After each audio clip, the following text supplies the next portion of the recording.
Okay, what's up mga ka-off duty lesson sound. So, for today's video is may clarification lang tayo tungkol sa settings natin, tungkol dun sa pagkatay natin ng feedback sa ating microphone. Kasi yung pinaka-concern din nila guys is paano daw kung pagsabayan yung vocals at the same time yung music. So, baka daw apektado yung music or vocals man. So, dito sa mixer.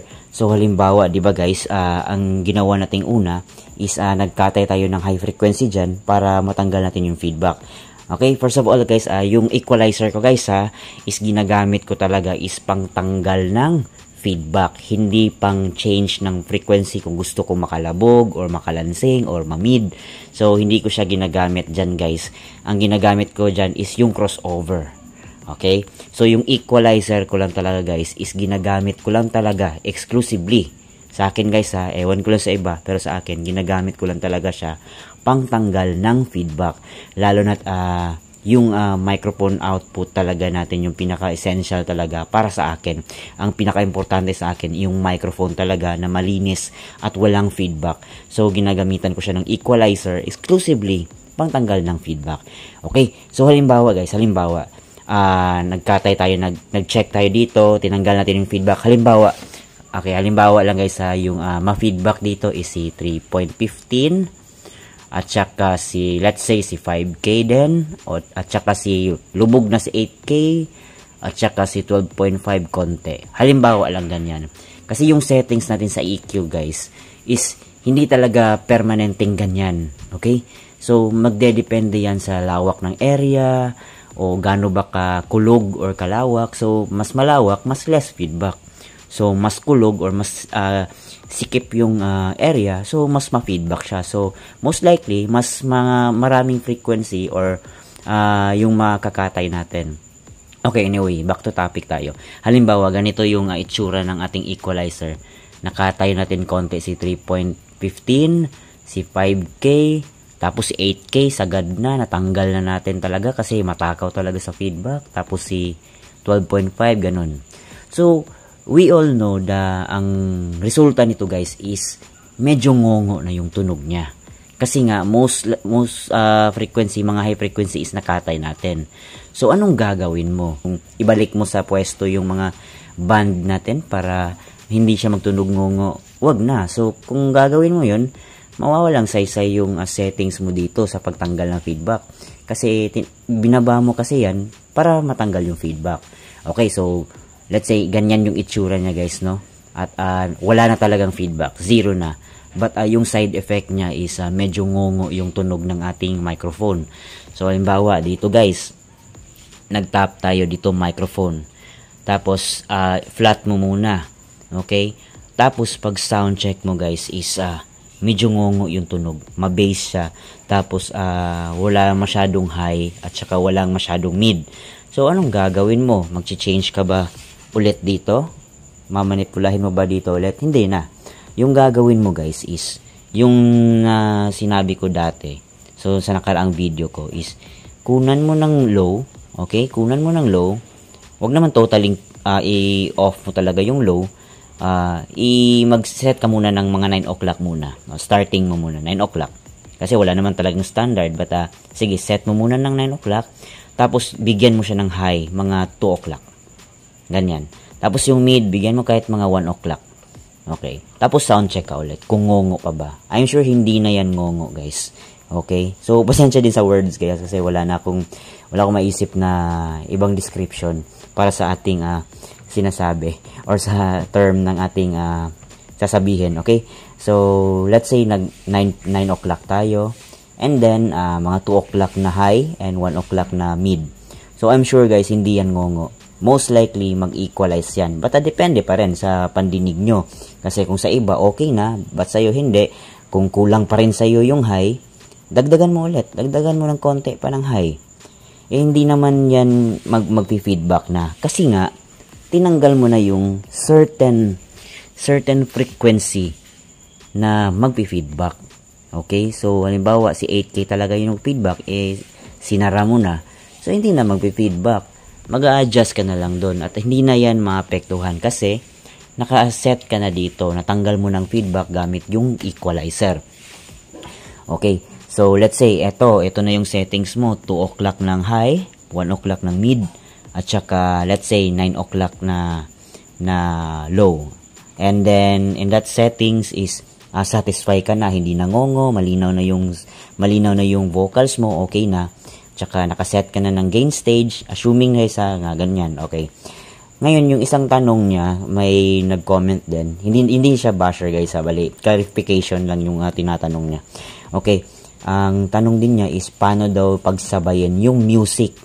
Okay, music at saka microphone na hindi magtutunog ngongo yung microphone. At the same time, hindi magtutunog ma-bass din yung ating mid-high. Okay, kasi yung mid-high lang natin guys, siya lang yung nakakabit dito sa ating equalizer. Yung sub ko, hindi ko kinakabit sa equalizer. Kinakabit ko siya sa aking crossover. Okay, so paano daw yun? Yung music natin and microphone na magbabalanse pa rin siya kahit na nagkatay tayo ng high frequency sa ating equalizer. So, let's say, dito yung sa music nyo guys. Hindi kasi ako nagbo-bluetooth. Kasi kung bluetooth, hindi gagana sa aux yung aking subwoofer. Okay, so cord talaga yung gamit ko sa laptop or cellphone. So cord talaga guys. Ayan, so dito yung ating sa music source. Ito yung sa microphone. So okay na tayo sa microphone guys ha. Okay, so sa music naman tayo. So set ka muna ng flat. Okay, naka 12 o'clock lahat. 12 o'clock lahat. And let's say, ito na yung gain stage mo. Halimbawa, yan yung gain stage mo. Okay, halimbawa. Okay, so naka-flat ka dito. So, pag sound check nyo guys is tunog ngongo talaga. Ma-bass talaga siya guys. So, anong gagawin mo? Ganun din. Same method lang din sa microphone. Dagdag ka ng high. Dagdag ka rin ng konting mid. Tsaka cut ka ng konting low. Ayan. So, depende na din sa pandinig nyo. So, dito na kayo mag-a-adjust sa mixer. Kaya nga tinawag natin siyang mixer guys. No? Kasi dito ka mag-mix. Okay? Dito ka mag-mix. So, kaya nga tinawag na mixer. Okay? So, halimbawa yun nga, tunog ngungo na siya, hindi siya makalansing. Ang mid-high natin, gawa ng pag-adjust natin sa EQ. So, madali lang. Dagdagan mo ng high dito sa iyong mixer. Okay? Hindi naman apektado yung galaw mo dito sa channel 1. Hindi naman maapektuhan yung microphone mo. Kasi magkaiba naman sila ng channel, guys. Hindi naman sila iisa. Depende na lang kung yung meron ditong line in para sa microphone at saka XLR dyan o ano man. O yung sa atin kasi, yung sa mixer kasi, as much as possible, ibukod mo talaga yung music source at saka yung microphone inputs. So kahit anong galaw mo dito sa channel 1, hindi naman maapektuhan yung channel 2, 'di ba? So let's say yung complaint natin is hindi siya makalansing yung ating mid-high sa ating music, o di dagdagan natin ng high, saka dagdagan natin konti ng mid, then bawasan natin ng konting low, or gusto mo 12 o'clock din yung low. So depende na sa iyo guys. Ang importante kung satisfy ka na sa mixing mo dito sa music, edi yun na yun. Okay? Tapos iba din yung mixing mo dito sa microphone. And then sa microphone guys, dagdag ko lang, yung mixing natin dito sa mixer is magdedepende sa kumakanta. Okay, halimbawa, okay, natapos na tayo dito guys nag-mix na tayo, nag-EQ na tayo dito. Ito na yung mga nakatay natin. And we are sure na tunog ngongo siya. Okay, medyo tunog ngongo siya kasi nagtanggal nga tayo ng high. So, let's say yung kumakanta dito na naman sa channel 3 is makalansing yung boses niya. 'Di ba may mga singer talaga guys na makalansing yung boses nila. O di most likely, nasa gitna lang yung high mo. Tapos, pwede ka pang dumagdag ng konting low dito. Ayan, so imi-mix mo din yun. Ibabalance mo din yung tunog ng kumakanta or gumagamit ng microphone. Kaya nga, meron tayong low, mid, high. Yung iba nga, meron pang low, mid, high, mid, meron pang ganun. So, sa mixer ka na mag-adjust guys. Okay? Ang importante lang talaga is natanggal mo yung certain frequency or yung pinaka-frequency talaga na matakaw sa feedback. So, natanggal mo na yung let's say 8K yung talagang pinakamatakaw. So, ibaba mo na siya. Okay? So, depende din kasi sa adjustment dito guys kung gaano siya kalakas mag-feedback. So, kung medyo mahina lang yung feedback ni 5K, so bawasan mo si 5K konti. Kung talagang malakas talaga, kahit anong gawin mo, ibaba mo na siya, si 8K. Ayun. So, pero hindi ito permanenteng ganito guys ha. Again, magdedepende talaga sa area. Yung pag-adjust mo dito sa ating EQ. Okay, so yun lang guys, no. I hope na klaro sa inyo and na-explain natin ng maayos. So, dito yung music source natin. So, kung nakukulangan kayo sa high ng music source, gawa ng pag-adjust natin doon sa EQ. So, iangat mo lang yung high. Tapos, kung gusto mo, kunan mo ng konting low. Kung meron ka namang subwoofer, so, kunan mo na ng konting low. Dagdag ka ng konting mid. So, depende na sa mixing mo, guys. Hanggang sa mag-equalize siya. So, ganun din sa microphone, guys. So, kung nakukulangan ka sa high, gawa nga ng pagkatay natin ng high frequency dun sa equalizer. So, dagdag ka dito ng high. Dagdag ka ng konting mid. Bawas ka ng konting low. Pero kung ang boses ng kumakanta na gumagamit dito sa microphone is makalansing, so, lagay mo na lang sa 12 o'clock. Or kung masyado talagang makalansing, so, bawasan mo pa ng konti. Okay, so, ganun lang naman talaga guys. So, marunong lang sana tayong makinig para alam natin kung anong frequency yung ibababa natin dito sa mixer natin. Okay? So, dito naman guys, sa graphic EQ, hindi ko na ginagalaw. Hindi ko na ginagalaw to guys. Naka-flat lang to lahat guys. 0 dB. Kasi kung gagalawin ko to, let's say ito. Ginaganyan ko. So, ang tendency, pag ganyan yung settings ko, yung low hanggang papunta ng mid ata yan. So, lahat dito, damay-damay. Damay-damay. Okay? So, hindi ko na ginagalaw to guys. Total, meron naman akong equalizer dyan. Okay? So, halimbawa din guys na kung ibaba ko din tong 15K or ganyan, so magiging tunog ngongo din to dito, 'di ba?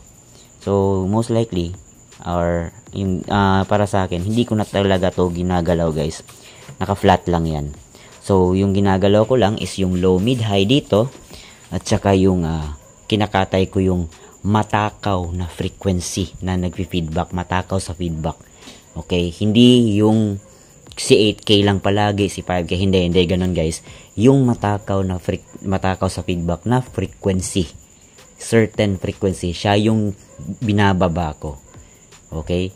So, nagsa-sound check ako guys from 1K hanggang 20K. So, mic check ako dito, mic check, isa-isa.